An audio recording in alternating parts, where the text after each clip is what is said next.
Nabi Nuh alaihissalam lahir di masa yang penuh dengan kesesatan. Sejak generasi Nabi Adam alaihissalam, manusia hidup dalam satu kesatuan, mengenal Tuhan yang sama, mengikuti ajaran kebenaran. Namun semakin lama, manusia mulai terpecah, mengikuti hawa nafsu dan menjauh dari jalan yang benar. Disinilah Nabi Nuh kecil mulai hidup, di tengah masyarakat yang lebih banyak menyembah berhala daripada menyebut nama Allah Subhanahu wa Ta'ala. Dari kitab Tarikh Al-Rusul wal Muluk karya Al-Tabari dan Qisas Al-Anbiya karya Ibnu Katsir, kisah ini menjadi salah satu cerita peringatan terbesar dalam sejarah Islam. Nabi Nuh alaihissalam tumbuh sebagai anak yang berbeda. Ia dikenal patuh, cerdas, dan memiliki ketenangan yang mendalam. Suatu hari saat Nabi Nuh kecil tengah duduk di bawah pohon besar di tepian desa, ayahnya, Lamik bin Matusyalah, mendekatinya. "Nuh," kata Lamik sambil menepuk bahunya, "kau adalah satu-satunya cahaya di tengah kelamnya dunia ini. Tak banyak lagi orang yang tetap memegang ajaran kakek buyut kita, Nabi Idris alaihissalam." "Ayah," jawab Nabi Nuh lembut, "mengapa mereka memilih berhala, padahal kita tahu bahwa Allah Subhanahu wa Ta'ala adalah pencipta segalanya?" Lamik menarik napas panjang. "Setan, nak. Dia tak pernah berhenti memperdaya manusia. Ia membujuk mereka agar menganggap patung-patung itu sebagai perantara untuk mendekatkan diri kepada Allah Subhanahu wa Ta'ala. Dan perlahan manusia mulai menyembahnya. Ketika kebaikan dari orang-orang saleh yang mereka hormati seolah berpindah pada patung, mereka melupakan Allah Subhanahu wa Ta'ala." Nabi Nuh alaihissalam mengangguk, meresapi kata-kata ayahnya. Perjalanan hidupnya seakan telah terarah sejak awal untuk memperbaiki apa yang rusak di sekitarnya. Saat Nabi Nuh dewasa, keadaan semakin buruk. Raja Bewaras, penguasa di tanah Persia, terus menyebarkan ajaran sihir dan kekafiran. Di hadapan Nabi Nuh alaihissalam, berbagai kejahatan kerap terjadi, dari mencuri, minum minuman keras, hingga larut dalam hiburan duniawi yang tak mengenal batas. Nuh sering menyendiri, bermunajat kepada Allah Subhanahu wa Ta'ala, memohon petunjuk untuk membangkitkan kembali kesadaran umatnya. Di suatu sore, Nabi Nuh alaihissalam kembali menyaksikan berhala-berhala besar yang diletakkan di pusat desa. Patung-patung dengan nama seperti Wad, Suwa, Yaguth, Ya'uq, dan Nasr berdiri megah, dipuja dan dipuja oleh kaum yang semakin jauh dari Allah Subhanahu wa Ta'ala. Mereka berbondong-bondong datang untuk meminta keselamatan, kekayaan, dan kebahagiaan kepada patung-patung itu. Mereka percaya bahwa patung-patung tersebut adalah lambang dari roh-roh orang saleh di masa lalu, seperti yang diceritakan para tetua mereka. Nabi Nuh alaihissalam mendekati sekelompok orang yang sedang berdoa di depan patung Wad, salah satu berhala yang dianggap sebagai pelindung kekuatan. "Saudara-saudaraku," kata Nabi Nuh alaihissalam dengan suara lembut namun penuh wibawa, "apakah kalian tak menyadari bahwa batu ini tak bisa memberi manfaat atau mudarat?" Salah satu pria menoleh menatap Nabi Nuh dengan mata tajam. "Kau tak paham, Nuh," katanya. "Ini adalah lambang kebesaran leluhur kita, orang-orang suci yang melindungi kita dari segala bahaya. Leluhur kalian, manusia seperti kita, mereka telah tiada. Namun Tuhan kita, Allah Subhanahu wa Ta'ala, tetap ada, melihat dan mendengar kita. Mengapa kalian berpaling darinya?" Nabi Nuh alaihissalam mencoba meyakinkan mereka. Namun orang-orang itu berpaling, meninggalkan Nabi Nuh alaihissalam sendirian. Hatinya pedih melihat kedegilan mereka, namun keyakinannya pada kekuasaan Allah Subhanahu wa Ta'ala tetap kokoh. Kembali ke rumah Nabi Nuh alaihissalam, bertemu ibunya yang juga menyaksikan kegalauan di wajahnya. "Nuh anakku," sang ibu memeluknya, "kau terlihat semakin berat memikul beban ini. Ketahuilah aku selalu mendoakanmu agar Allah Subhanahu wa Ta'ala memberi petunjuk." "Aku hanya ingin mereka mengerti, Bu," jawab Nabi Nuh alaihissalam sambil menghela napas. "Mengapa begitu sulit bagi mereka untuk meninggalkan batu-batu yang tak bisa berbicara, tak bisa mendengar? Bukankah Allah telah memberi kita akal untuk memahami siapa yang benar-benar pantas disembah?" Ibu Nuh tersenyum lembut, mengusap punggungnya. "Tidak semua hati semudah itu terbuka untuk kebenaran, nak. Kadang Allah Subhanahu wa Ta'ala menguji seseorang dengan memberi mereka pilihan untuk menemukan jalan yang benar, dan sebagian dari mereka tersesat karena memilih yang salah." Nabi Nuh alaihissalam menatap ibunya penuh haru lalu berkata, "Mungkin inilah alasannya mengapa Allah Subhanahu wa Ta'ala memintaku bertahan hingga aku bisa menjadi suara yang mengingatkan mereka." Jauh sebelum Nabi Nuh alaihissalam lahir, di masa Yarid, keturunan Nabi Adam alaihissalam yang ke-10, mulai muncul penyimpangan. Ketika para pemimpin saleh yang terkenal dengan kebaikan dan akhlaknya meninggal, iblis menemukan celah untuk menyesatkan manusia. Dia mendekati para pengikut orang-orang saleh itu dalam bentuk manusia dan menawarkan solusi untuk mengabadikan ingatan mereka tentang pemimpin-pemimpin ini. Jika kalian membuat patung menyerupai mereka dan meletakkannya di tempat pertemuan kalian, maka kalian akan selalu mengingat kebaikan dan kebijaksanaan mereka, bisik iblis dengan lihai. Orang-orang pun setuju dan membangun patung-patung yang menyerupai Wadan, Suwa, Yaguth, Ya'uq, dan Nasr. Lambat laun, rasa hormat itu berubah menjadi pemujaan. Generasi berikutnya melihat bahwa orang tua mereka memuliakan patung-patung itu tanpa memahami sejarah di baliknya, dan mereka mulai meyakini bahwa patung-patung tersebut adalah dewa-dewa yang memiliki kekuatan besar. Pada usia sekitar 480 tahun, Allah Subhanahu wa Ta'ala mengangkat Nabi Nuh alaihissalam sebagai nabi dan rasul. Nabi Nuh alaihissalam merasa bangga sekaligus cemas akan tugas yang berat ini.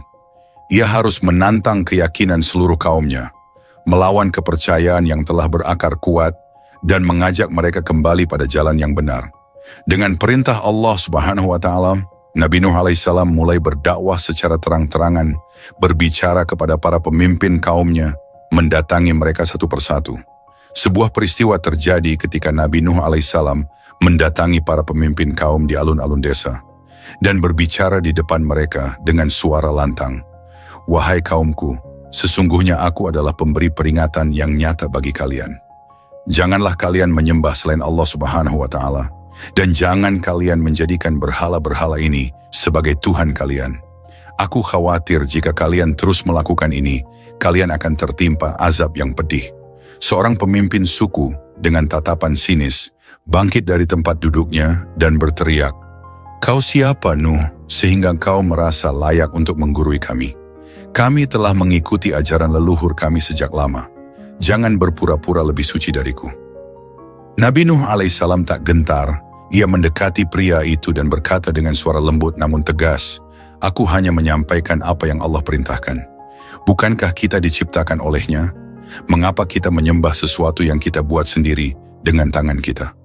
Namun pria itu menatap Nabi Nuh alaihissalam dengan kebencian. "Kami tak akan mendengarkan kata-katamu, Nuh. Jika engkau terus mengganggu, maka kami tak akan segan menghukummu." Nabi Nuh alaihissalam menarik napas dalam-dalam.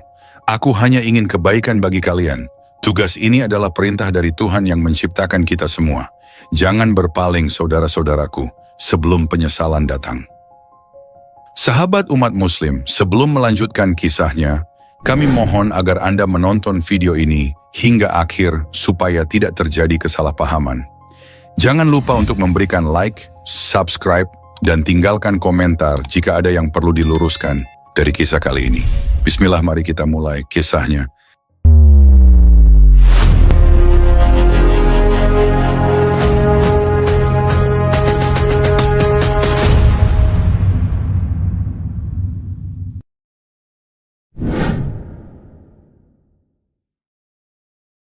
Nabi Nuh alaihissalam adalah nabi ketiga sesudah Nabi Adam, Nabi Syits, dan Nabi Idris, dan keturunan ke-9 dari Nabi Adam alaihissalam. Ayahnya adalah Lamik bin Metushaleh bin Idris. Beberapa tahun dari kematian Nabi Adam alaihissalam, banyak hal berubah di muka bumi. Dan bertepatan dengan fitrah manusia itu sendiri, terjadilah kealpaan terhadap wasiat Nabi Adam alaihissalam. Kesalahan yang dahulu kembali berulang. Seperti mana ketika Nabi Adam dan Hawa melupakan ketetapan Allah Subhanahu wa Ta'ala untuk menjauhi pohon di dalam surga. Seperti itulah manusia melupakan ajaran ilahi yang dilangsungkan di muka bumi selepas turun dari surga.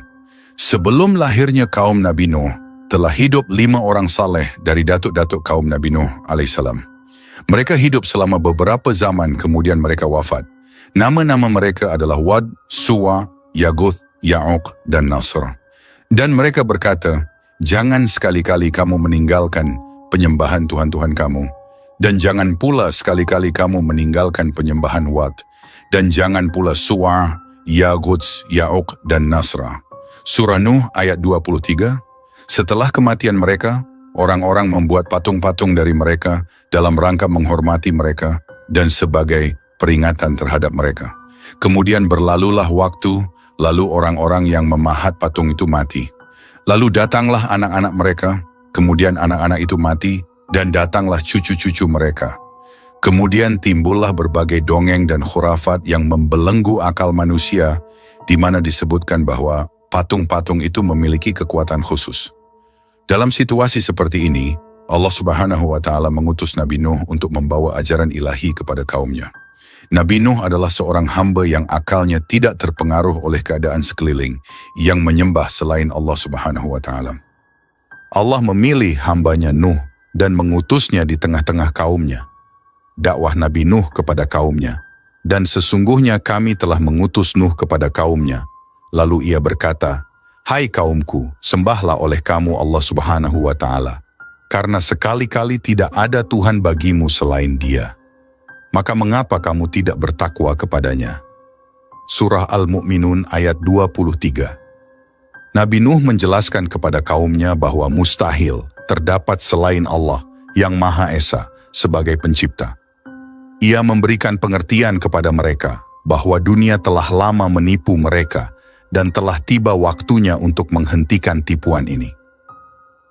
Nuh menyampaikan kepada mereka bahwa Allah Subhanahu wa Ta'ala telah memuliakan manusia. Dia telah menciptakan mereka, memberi mereka rezeki, dan menganugerahi akal dan tubuh yang sehat kepada mereka. Manusia mendengarkan dakwahnya dengan penuh nikmat. Dakwah Nabi Nuh cukup menggoncangkan jiwa mereka di kala itu. Nabi Nuh menarik perhatian kaumnya agar melihat alam semesta yang diciptakan oleh Allah Subhanahu wa Ta'ala berupa langit dengan matahari, bulan, dan bintang-bintang yang menghiasinya. Bumi dengan kekayaan yang ada di atas dan di bawahnya. Itu menjadi bukti dan tanda nyata akan adanya keesaan Tuhan yang harus disembah dan bukan berhala-berhala yang mereka buat dengan tangan mereka sendiri. Di samping itu, Nabi Nuh juga memberitakan kepada mereka bahwa akan ada ganjaran yang akan diterima oleh manusia atas segala amalannya di dunia, yaitu syurga. Bagi amalan kebajikan dan neraka, bagi segala pelanggaran terhadap perintah agama yang berupa kemungkaran dan kemaksiatan. Nabi Nuh yang dikaruniakan Allah Subhanahu wa Ta'ala dengan sifat-sifat yang patut dimiliki oleh seorang nabi, fasih dan tegas dalam kata-katanya, bijaksana dan sabar dalam tindak tanduknya, melaksanakan tugas risalahnya kepada kaumnya. Akan tetapi walaupun Nabi Nuh telah berusaha sekuat tenaganya berdakwah kepada kaumnya, ternyata hanya sedikit sekali dari kaumnya yang dapat menerima dakwahnya dan mengikuti ajakannya, yang menurut sementara riwayat tidak melebihi bilangan 100 orang.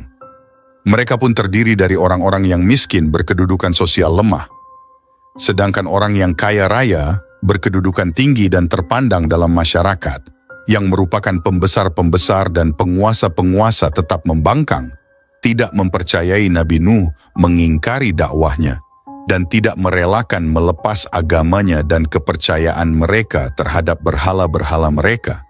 Bahkan mereka berusaha dengan mengadakan persekongkolan, hendak melumpuhkan dan menggagalkan usaha dakwah Nabi Nuh. Berkata mereka kepada Nabi Nuh, "Bukankah engkau hanya seorang daripada kami, dan tidak berbeda daripada kami sebagai manusia biasa?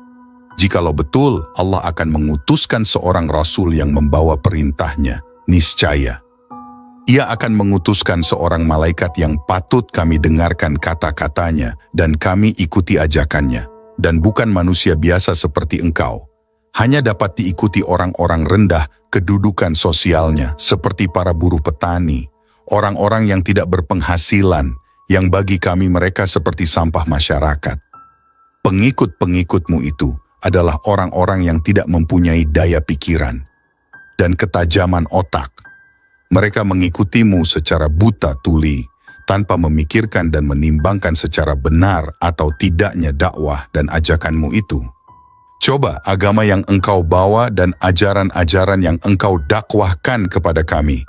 Itu betul-betul benar, niscaya kamilah lebih dulu mengikutimu, dan bukannya orang-orang yang mengemis pengikut-pengikutmu itu. Kami sebagai pemuka-pemuka masyarakat yang pandai berpikir, memiliki kecerdasan otak, dan pandangan yang luas dan yang dipandang masyarakat sebagai pemimpin-pemimpinnya, tidaklah mudah kami menerima ajakanmu dan dakwahmu. Engkau tidak mempunyai kelebihan di atas kami tentang soal-soal kemasyarakatan dan pergaulan hidup. Kami jauh lebih pandai dan lebih mengetahui daripadamu tentang hal itu semuanya. Anggapan kami terhadapmu tidak lain dan tidak bukan bahwa engkau adalah pendusta belaka. Nabi Nuh berkata menjawab ejekan dan olok-olokan kaumnya. Apakah engkau mengira bahwa aku dapat memaksa kamu mengikuti ajaranku?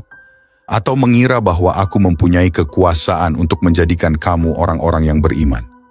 Jika kamu tetap menolak ajakanku dan tetap membuta tuli terhadap bukti-bukti kebenaran dakwahku, dan tetap mempertahankan pendirianmu yang sesat, yang diilhamkan oleh kesombongan dan kecongkakan, karena kedudukan dan harta benda yang kamu miliki. Aku hanya seorang manusia yang mendapat amanah dan diberi tugas oleh Allah Subhanahu wa Ta'ala untuk menyampaikan risalahnya kepadamu. Jika kamu tetap berkeras kepala dan tidak mau kembali ke jalan yang benar dan menerima agama Allah yang diutuskannya kepadaku, maka terserahlah kepada Allah untuk menentukan hukumannya dan ganjarannya terhadapmu. Aku hanya pesuruh dan rasulnya yang diperintahkan untuk menyampaikan amanahnya kepada hamba-hambanya. Allah lah yang berkuasa memberi hidayah kepadamu dan mengampuni dosamu atau menurunkan azab dan siksaannya di atas kamu sekalian, jika ia kehendaki. Dialah pula yang berkuasa menurunkan siksa dan azabnya di dunia, atau menangguhkannya sampai hari selanjutnya. Dialah Tuhan pencipta alam semesta ini, Maha Kuasa, Maha Mengetahui, Maha Pengasih, dan Maha Penyayang. Lalu kaum Nabi Nuh mengemukakan syarat dengan berkata, "Wahai Nuh, jika engkau menghendaki kami mengikutimu, dan memberi sokongan dan semangat kepada kamu dan kepada agama yang engkau bawa, maka jauhkanlah para pengikutmu yang terdiri dari orang-orang petani, buruh, dan hamba-hamba sahaya itu. Usirlah mereka dari pergaulanmu, karena kami tidak dapat bergaul dengan mereka. Duduk berdampingan dengan mereka, mengikut cara hidup mereka, dan bergabung dengan mereka dalam suatu agama dan kepercayaan. Dan bagaimana kami dapat menerima satu agama yang menyamaratakan para bangsawan dengan orang awam, penguasa dan pembesar dengan buruh-buruhnya, dan orang kaya yang berkedudukan dengan orang yang miskin dan lemah?" Nabi Nuh menolak persyaratan kaumnya dan berkata, "Risalah dan agama yang aku bawa adalah untuk semua orang tiada pengecualian, yang pandai maupun yang bodoh, yang kaya maupun miskin, majikan ataupun buruh, di antara penguasa dan rakyat biasa. Semuanya mempunyai kedudukan dan tempat yang sama terhadap agama dan hukum Allah Subhanahu wa Ta'ala. Andai kata, aku memenuhi persyaratanmu dan meluluskan keinginanmu, menyingkirkan para pengikutku yang setia itu, maka siapakah yang dapat kuharapkan akan meneruskan dakwahku kepada orang lain? Dan bagaimana aku sampai hati menjauhkan daripadaku orang-orang yang telah beriman dan menerima dakwahku dengan penuh keyakinan dan keikhlasan, dikala kamu menolaknya serta mengingkarinya? Orang-orang yang telah membantuku dalam tugasku dikala kamu menghalangi usahaku dan merintangi dakwahku. Dan bagaimanakah aku dapat mempertanggungjawabkan tindakan pengusiranku kepada mereka dan terhadap Allah Subhanahu wa Ta'ala, bila mereka mengadu bahwa aku telah membalas kesetiaan dan ketaatan mereka dengan sebaliknya, semata-mata untuk memenuhi permintaanmu, dan tunduk kepada persyaratanmu yang tidak wajar dan tidak dapat diterima oleh akal dan pikiran yang sehat. Sesungguhnya kamu adalah orang-orang yang bodoh dan tidak berpikiran sehat." Pada akhirnya, karena merasa tidak berdaya lagi mengingkari kebenaran kata-kata Nabi Nuh dan merasa kehabisan alasan dan hujatan untuk melanjutkan dialog dengan beliau, maka berkatalah mereka, "Wahai Nabi Nuh, kita telah banyak bermusyawarah dan berdebat, dan cukup berdialog serta mendengar dakwahmu yang sudah menjemukan itu. Kami tetap tidak akan mengikutimu dan tidak akan sesekali melepaskan kepercayaan dan adat istiadat kami, sehingga tidak ada gunanya lagi engkau mengulang-ulangi dakwah dan ajakanmu dan bersitegang lidah dengan kami. Datangkanlah apa yang engkau benar-benar orang yang menepati janji dan kata-katanya, karena kami masih tetap belum mempercayaimu dan tetap meragukan dakwahmu. Nabi Nuh berputus asa dari kaumnya.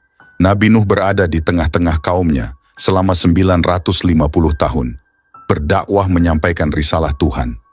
Nabi Nuh mengajak mereka meninggalkan penyembahan berhala dan kembali menyembah dan beribadah kepada Allah Subhanahu wa Ta'ala yang Maha Kuasa, memimpin mereka keluar dari jalan yang sesat dan gelap ke jalan yang benar dan terang. Mengajari mereka hukum-hukum syariat dan agama yang diwahyukan oleh Allah Subhanahu wa Ta'ala kepadanya, mengangkat derajat manusia yang tertindas dan lemah ke tingkat yang sesuai dengan fitrah dan kodratnya. Nabi Nuh berusaha menghilangkan sifat-sifat sombong dan congkak yang melekat pada para pembesar kaumnya dan mendidik agar mereka berkasih sayang, tolong-menolong di antara sesama manusia. Akan tetapi dalam waktu yang cukup lama itu, Nabi Nuh tidak berhasil menyadarkan dan menarik kaumnya untuk mengikuti dan menerima dakwahnya, untuk beriman, bertauhid dan beribadat kepada Allah Subhanahu wa Ta'ala, kecuali sekelompok kecil kaumnya yang tidak mencapai 100 orang. Walaupun ia telah melakukan tugasnya dengan segala daya usahanya dan sekuat tenaganya dengan penuh kesabaran dan kesulitan menghadapi penghinaan, ejekan, dan cercaan makian kaumnya, karena ia mengharapkan akan datang masanya di mana kaumnya akan sadar diri dan datang mengakui kebenarannya dan kebenaran dakwahnya. Harapan Nabi Nuh akan kesadaran kaumnya ternyata makin hari makin berkurang, dan bahwa sinar iman dan takwa tidak akan menebus ke dalam hati mereka yang telah tertutup rapat oleh ajaran dan bisikan iblis. Lenyaplah sisa harapan Nabi Nuh dari kaumnya dan habislah kesabarannya. Ia memohon kepada Allah Subhanahu wa Ta'ala agar menurunkan azabnya di atas kaumnya yang berkepala batu, lalu berkata, "Ya Allah, janganlah engkau biarkan seorang pun daripada orang-orang kafir itu hidup dan tinggal di atas bumi ini. Mereka akan berusaha menyesatkan hamba-hambamu. Jika engkau biarkan mereka tinggal, dan mereka tidak akan melahirkan dan menurunkan selain anak-anak yang berbuat maksiat dan anak-anak yang kafir seperti mereka." Lalu doa Nabi Nuh dikabulkan oleh Allah Subhanahu wa Ta'ala, dan permohonannya diluluskan dan tidak perlu lagi menghiraukan dan mempersoalkan kaumnya, karena mereka itu akan menerima hukuman Allah dengan mati tenggelam.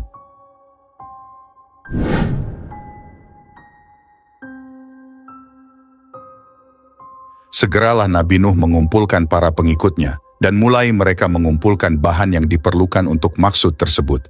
Kemudian dengan mengambil tempat di luar dan agak jauh dari kota dan keramaiannya, mereka dengan rajin dan tekun bekerja siang dan malam, menyelesaikan pengerjaan perahu yang diperintahkan itu. Walaupun Nabi Nuh telah menjauhi kota dan masyarakatnya, agar dapat bekerja dengan tenang, tanpa gangguan bagi menyelesaikan pengerjaan perahunya, namun ia tidak luput dari ejekan dan cemoohan kaumnya, yang kebetulan atau sengaja melalui tempat kerja pengerjaan perahu tersebut.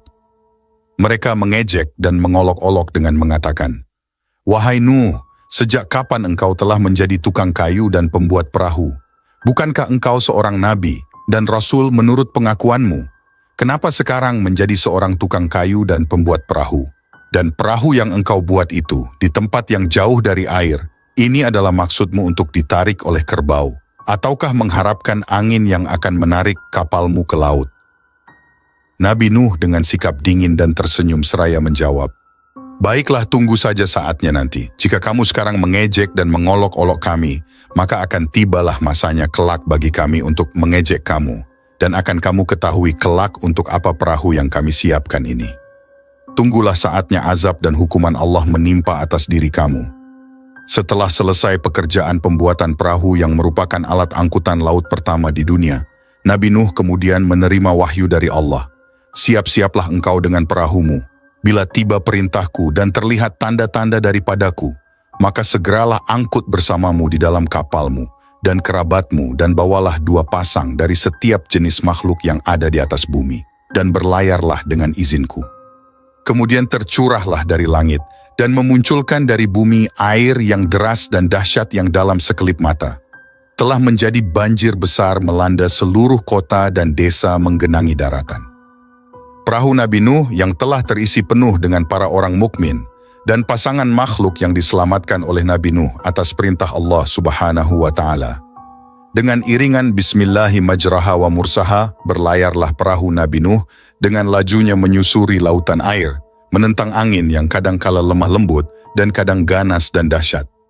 Di kanan kiri perahu, terlihatlah orang-orang kafir bergelut melawan gelombang air yang menggunung berusaha menyelamat diri dari cengkraman maut yang sudah sedia menerkam mereka di dalam lipatan gelombang-gelombang itu.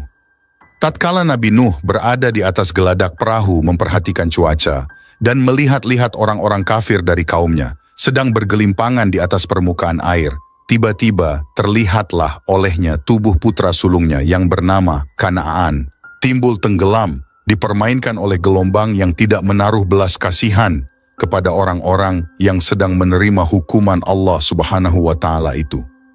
Pada saat itu, tanpa disadari, timbullah rasa cinta dan kasih sayang seorang ayah terhadap putra kandungnya yang berada dalam keadaan cemas, menghadapi maut ditelan gelombang.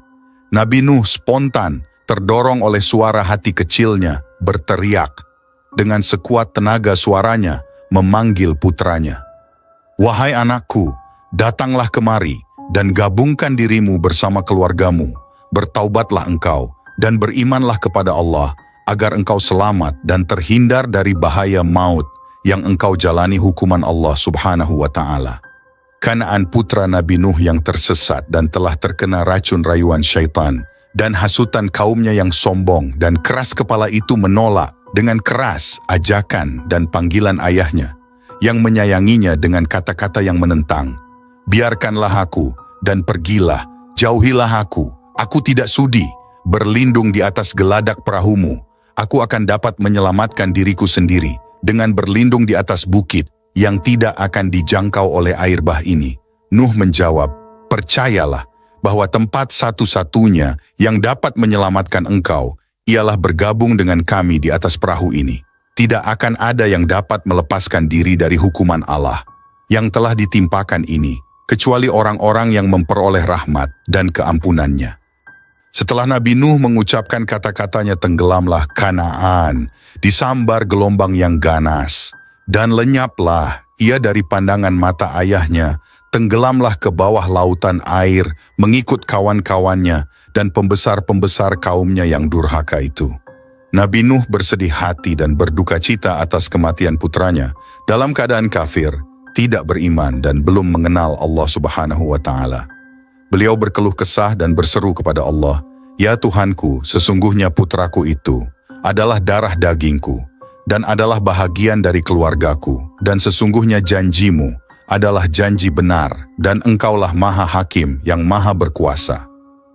Allah berfirman, "Wahai Nuh, sesungguhnya dia putramu itu tidaklah termasuk keluargamu, karena ia telah menyimpang dari ajaranmu, melanggar perintahmu, menolak dakwahmu, dan mengikuti jejak orang-orang yang kafir daripada kaummu. Coretlah namanya dari daftar keluargamu. Hanya mereka yang telah menerima dakwahmu, mengikuti jalanmu dan beriman kepadaku, dapat engkau masukkan dan golongkan ke dalam barisan keluargamu, yang telah aku janjikan perlindungannya dan terjamin keselamatan jiwanya. Adapun orang-orang yang mengingkari risalahmu, mendustakan dakwahmu, dan telah mengikuti hawa nafsunya dan tuntutan iblis, pastilah mereka akan binasa menjalani hukuman yang telah aku tentukan, walau mereka berada di puncak gunung. Maka janganlah engkau sesekali menanyakan tentang sesuatu yang engkau belum ketahui. Aku ingatkan, janganlah engkau sampai tergolong ke dalam golongan orang-orang yang bodoh." Nabi Nuh sadar segera setelah menerima teguran dari Allah Subhanahu wa Ta'ala bahwa cinta kasih sayangnya kepada anaknya telah menjadikan ia lupa akan janji dan ancaman Allah terhadap orang-orang kafir termasuk putranya sendiri.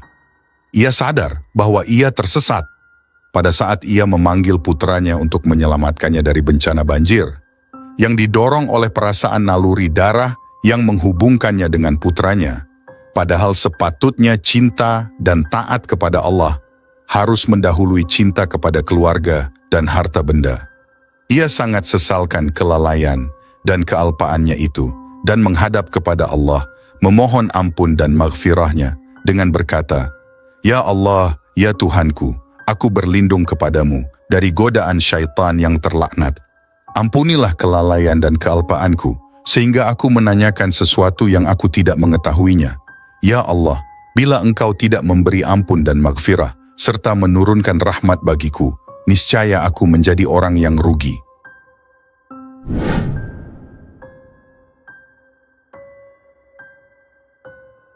Terdapat dua orang istri Nabi yang diazab oleh Allah Subhanahu wa Ta'ala karena durhaka kepadanya. Salah satunya adalah istri Nabi Nuh alaihi salam. Lalu, bagaimanakah kisah istri Nabi Nuh yang durhaka itu? Disebutkan di dalam Al-Quran, istri Nabi Nuh dan Nabi Lut adalah dua perempuan yang durhaka kepada Allah Subhanahu wa Ta'ala dan kepada suaminya. Tentu saja, mereka pasti mendapat azab darinya, meskipun menyandang gelar istri Nabi, sebab Allah Maha Adil. Allah Subhanahu wa Ta'ala berfirman dalam surah At-Tahrim ayat 10 yang berbunyi, yang artinya, Allah membuat perumpamaan bagi orang-orang yang kufur, yaitu istri Nuh dan istri Lut. Keduanya berada di bawah tanggung jawab dua orang hamba yang saleh, di antara hamba-hamba kami, lalu keduanya berkhianat kepada suami-suaminya. Mereka, kedua suami itu, tidak dapat membantunya sedikit pun dari siksaan Allah, dan dikatakan kepada kedua istri itu, "Masuklah kamu berdua ke neraka bersama orang-orang yang masuk neraka." Harta yang dimiliki Nabi Nuh habis, digunakan untuk berdakwah di jalan Allah Subhanahu wa Ta'ala, dan membantu orang-orang miskin. Beliau juga tidak mengharap apapun dari dakwah yang disebarkannya, sehingga tidak mungkin bagi beliau untuk mendapat penghasilan dari jihadnya itu. Kondisi ekonomi yang tidak stabil inilah yang kemudian memicu istri Nabi Nuh untuk berkhianat kepada beliau. Konon disebutkan bahwa pada saat rumah tangga yang tidak stabil itulah datang seorang nenek hendak menyogok istri Nabi Nuh. Nenek itu membawa setumpuk uang kepada istri Nabi Nuh dengan syarat dia bersedia menjadi mata-mata pemuka kaum Nabi Nuh yang durhaka. Ternyata nenek tadi adalah setan yang menyamar menjadi manusia. Istri Nabi Nuh yang durhaka ini tentu menerima dengan senang hati tawaran tersebut. Akhirnya ia pun menjadi pengkhianat yang melaporkan setiap aktivitas dakwah Nabi Nuh kepada orang-orang kafir. Terlebih lagi, istri Nabi Nuh juga berhasil mempengaruhi dan mendidik anaknya yang bernama Kan'an untuk juga turut durhaka kepada ayahnya. Usahanya untuk mengkafirkan anaknya yang lain, Sem, Ham, dan Yafits, gagal. Mereka tetap berada di jalan Allah Subhanahu wa Ta'ala. Setelah air bah itu mencapai puncak keganasannya dan habis binasalah kaum Nabi Nuh yang kafir dan zalim, sesuai dengan kehendak dan hukum Allah Subhanahu wa Ta'ala, surutlah lautan air diserap bumi, kemudian berlabuhlah perahu Nuh di atas bukit Judi. Allah berkata kepada Nabi Nuh, "Turunlah wahai Nuh ke darat, engkau dan para mukmin yang menyertaimu, dengan selamat dilimpahi barakah dan inayah dari sisiku, bagimu dan bagi umat yang menyertaimu." Kisah Nabi Nuh dalam Al-Quran. Al-Quran menceritakan kisah Nabi Nuh dalam 43 ayat, dari 28 surah di antaranya. Surah Nuh dari ayat 1 hingga 28, juga dalam surah Hud ayat 27 hingga 48 yang mengisahkan dialog Nabi Nuh dengan kaumnya dan perintah pembuatan perahu serta keadaan banjir yang menimpa di atas mereka. Pengajaran dari kisah Nabi Nuh, bahwasanya hubungan antara manusia yang terjalin karena ikatan persamaan kepercayaan atau pemahaman akidah dan pendirian adalah lebih erat dan lebih berkesan daripada hubungan yang terjalin karena ikatan darah atau kelahiran. Kan'an, yang walaupun ia adalah anak kandung Nabi Nuh, oleh Allah Subhanahu wa Ta'ala dikeluarkan dari bilangan keluarga ayahnya karena ia menganut kepercayaan dan agama berlainan dengan apa yang dianut dan didakwahkan oleh ayahnya sendiri. Bahkan ia berada di pihak yang memusuhi dan menentangnya.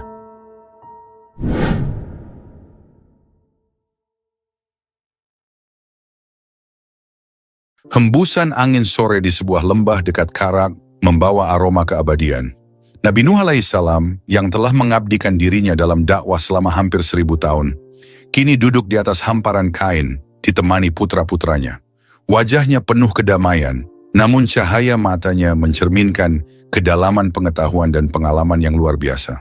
Ia tahu waktunya di dunia sudah hampir habis dan pesan-pesan terakhir yang akan ia sampaikan akan menjadi warisan berharga untuk anak-anaknya dan seluruh keturunannya. Nabi Nuh alaihissalam memanggil putra-putranya dengan lembut, mengisyaratkan mereka untuk mendekat. Kedua anaknya yang telah tumbuh dewasa di bawah bimbingan ayahnya, duduk dengan penuh khidmat di hadapan beliau. Nabi Nuh menghela napas panjang, seolah mengumpulkan semua hikmah yang telah dikumpulkan sepanjang hidupnya. Nabi Nuh berkata dengan suara yang tenang, tetapi syarat makna. Anak-anakku, saatku untuk meninggalkan dunia ini hampir tiba. Aku ingin kalian mendengarkan wasiatku dengan baik. Wasiat ini bukan hanya untuk kalian, tapi juga untuk generasi-generasi setelah kalian. Kedua putranya mengangguk dengan penuh perhatian. Mata mereka berkaca-kaca mendengar suara ayah yang mereka cintai. Nabi Nuh alaihissalam melanjutkan, Aku perintahkan kalian untuk melakukan 2 perkara dan melarang kalian dari 2 perkara lainnya. Dengarkan ini dengan hati yang terbuka.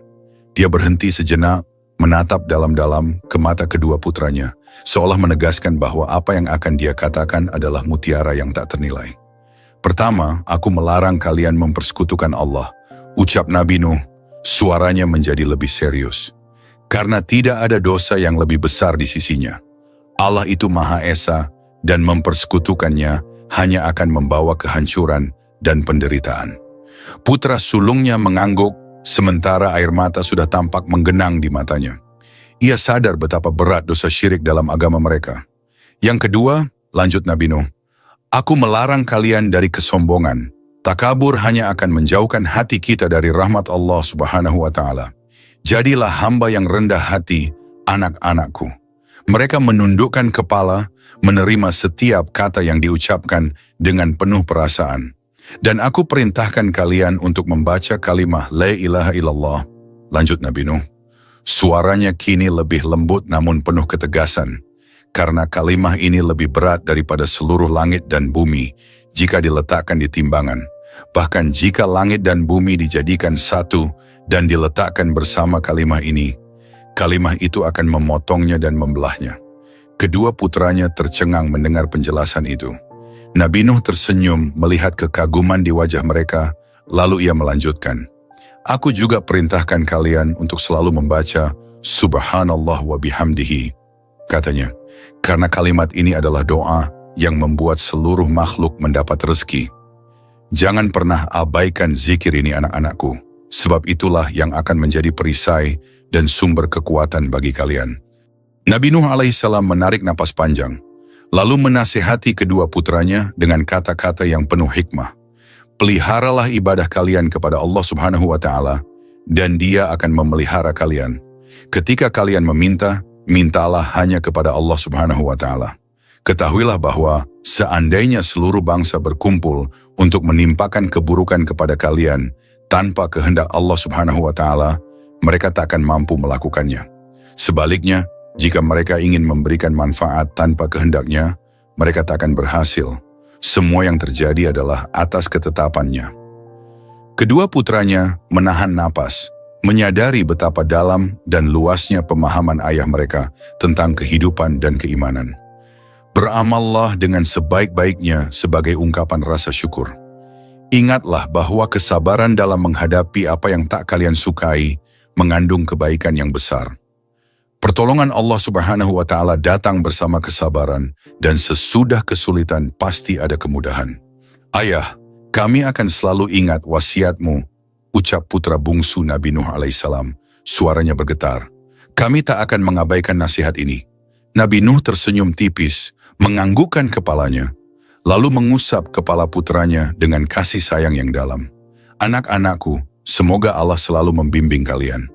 Beberapa hari kemudian, saat malam mulai larut, Nabi Nuh sedang beristirahat di kamarnya ketika sebuah suara lembut menyapanya. Assalamualaikum, ya Nabi Allah. Nabi Nuh terbangun dan jantungnya berdegup kencang. Di hadapannya berdiri sosok berwibawa dengan aura kedamaian, malaikat maut. Wa'alaikassalam, jawab Nabi Nuh pelan, matanya menatap penuh tanya. Siapakah engkau, wahai sosok yang datang tanpa suara? Malaikat maut tersenyum dan berkata, Aku adalah malaikat maut, datang untuk mencabut nyawamu, wahai Nabi Allah. Mendengar itu, bibir Nabi Nuh bergetar dan ia merasa tubuhnya menggigil. Tak disangkanya akhirnya ia bertemu dengan utusan yang akan membawanya kembali kepada Sang Pencipta. Apakah engkau masih mencintai dunia ini, wahai Nuh Nabi Allah? Tanya malaikat maut, melihat Nabi Nuh yang tampak gelisah. Nabi Nuh menggeleng pelan, lalu tersenyum pahit. Sesungguhnya aku menemukan dunia ini hanya seperti rumah yang mempunyai dua pintu. Aku masuk dari satu pintu, dan aku keluar dari pintu yang lainnya. Betapa singkat dan cepat berlalu, malaikat maut mengangguk, lalu mengeluarkan sebuah gelas dari surga yang berisi minuman. Minumlah ini, katanya lembut, agar rasa takutmu hilang dan hatimu tentram. Dengan tangan yang bergetar, Nabi Nuh menerima gelas itu dan meminumnya. Begitu air surga itu mengalir di tenggorokannya, kedamaian melingkupi dirinya. Perlahan-lahan ia terkulai, dan dalam ketenangan, Nabi Nuh menghembuskan nafas terakhirnya. Kedua putra Nabi Nuh alaihissalam datang segera setelah mendengar kabar duka. Dengan penuh bakti, mereka memandikan jenazah ayah mereka, mengafaninya, dan mensalatkannya dengan air mata yang tak henti mengalir. Setiap tahapan dilakukan dengan penuh hormat dan cinta, mengenang setiap ajaran dan petuah yang telah diberikan oleh ayah mereka selama ini. Di suatu pagi yang cerah, mereka mengantar jenazah Nabi Nuh alaihissalam ke tempat peristirahatan terakhir di sebuah lembah. Di tempat itu, mata air mengalir tenang, seolah ikut meratapi kepergian salah satu hamba Allah yang paling setia. Wasiat Nabi Nuh alaihissalam kepada putranya terus hidup, diteruskan dari generasi ke generasi sebagai pelita bagi hati yang merindukan petunjuk. Kekuatan kalimat La ilaha illallah menjadi tonggak yang memperkokoh iman setiap jiwa yang mengikuti jejaknya. Hingga kini, kisahnya tetap abadi, mengajarkan bahwa dunia hanyalah sementara dan kesabaran, tawakal, serta keimanan adalah kunci dari setiap perjalanan hidup manusia. Demikianlah kisah perjalanan hidup Nabi Nuh alaihissalam, seorang hamba yang penuh ketabahan dan kesabaran dalam menghadapi ujian dari Allah. Perjuangannya mengajak umatnya kembali ke jalan yang benar, dan perjuangannya menghadapi banjir besar adalah teladan yang tak ternilai. Meski sebagian besar kaumnya menolak, Nabi Nuh alaihissalam tetap setia pada perintah Allah Subhanahu wa Ta'ala hingga akhir hayatnya. Kisah ini mengajarkan kepada kita arti pentingnya keteguhan iman, ketulusan dalam dakwah, serta pentingnya bersabar di tengah cobaan. Semoga kita semua bisa mengambil pelajaran dari kisah Nabi Nuh alaihissalam, bahwa kebenaran dan kesabaran akan selalu membawa keberkahan bagi kita yang beriman. Terima kasih telah mengikuti kisah ini. Semoga kita semua senantiasa diberi kekuatan oleh Allah Subhanahu wa Ta'ala untuk meneladani kesabaran dan keteguhan Nabi Nuh alaihissalam dalam ketaatan. Akhir kata, wassalamualaikum warahmatullahi wabarakatuh.